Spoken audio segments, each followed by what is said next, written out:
Di banyak denominasi Protestan terdapat keyakinan bahwa baptisan yang dilakukan di luar gereja mereka sendiri tidaklah sah. Oleh karena itu, seorang yang berpindah dari gereja Katolik ke beberapa gereja Protestan tertentu seringkali harus dibaptis ulang. Sebaliknya, gereja Katolik memiliki pandangan yang berbeda dan lebih inklusif. Gereja Katolik mengajarkan bahwa baptisan yang dilakukan dengan air dan dalam nama Tritunggal Maha Kudus adalah sah, terlepas dari denominasi Kristen mana yang melakukannya, selama unsur pokok dan niat yang benar terpenuhi. Dengan kata lain, gereja Katolik tidak mengulangi baptisan yang sah yang dilakukan di dalam gereja Kristen lain, karena mengakui bahwa baptisan itu menyatukan seseorang dengan Kristus secara sejati. Hal ini menunjukkan penghormatan dan pengakuan gereja Katolik terhadap karya Roh Kudus di luar batasan institusional. Berikut kesaksian seorang mantan pendeta yang begitu tersentuh dengan keterbukaan gereja Katolik. Ketika saya sedang melayani sebagai pendeta militer untuk Church of God, saya mengalami sebuah peristiwa yang tidak biasa. Pada suatu waktu saya membaptis seorang pemuda yang sedang menjalani pelatihan militer. Seperti umumnya terjadi di militer, kami kemudian dikirim ke lokasi tugas yang berbeda. Saya ke satu tempat, dia ke tempat lain.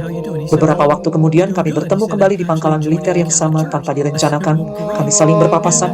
Ia mengenali saya lalu menghampiri dan berkata, "Apakah Anda ingat bahwa Anda pernah membaptis saya?" Saya menjawab, "Tentu saya ingat." Saya bertanya bagaimana keadaannya dan dia berkata, "Saya baik dan sekarang saya sedang bergabung dengan gereja Katolik. Saya butuh surat keterangan baptisan saya. Bisakah Anda menuliskannya untuk saya?" Saya terkejut dan bertanya, "Jadi mereka akan menerima surat dari saya sebagai bukti bahwa kamu telah dibaptis?"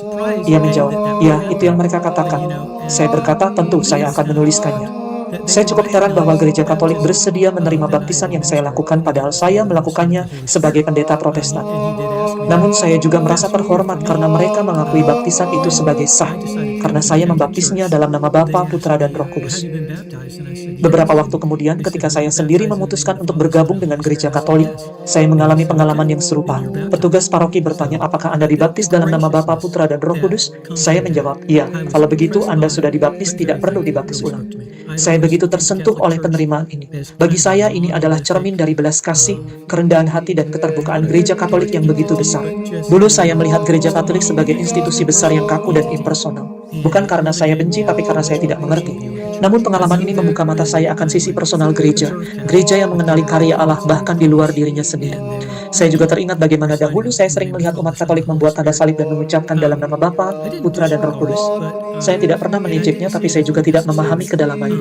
Ketika saya mulai menjalani hidup sebagai Katolik, saya mulai menyadari bahwa tanda salib adalah sebuah kehormatan dan pengingat akan hadirat Allah di tengah kehidupan kita. Hari Minggu lalu, saya mengikuti misa di gereja Katolik. Saat ritus pemercikan dengan air suci dilakukan, itu adalah pengingat kasih Allah yang pertama kali memanggil saya melalui baptisan, dan kini memanggil saya kembali ke rumahnya yang penuh kasih, gereja Katolik.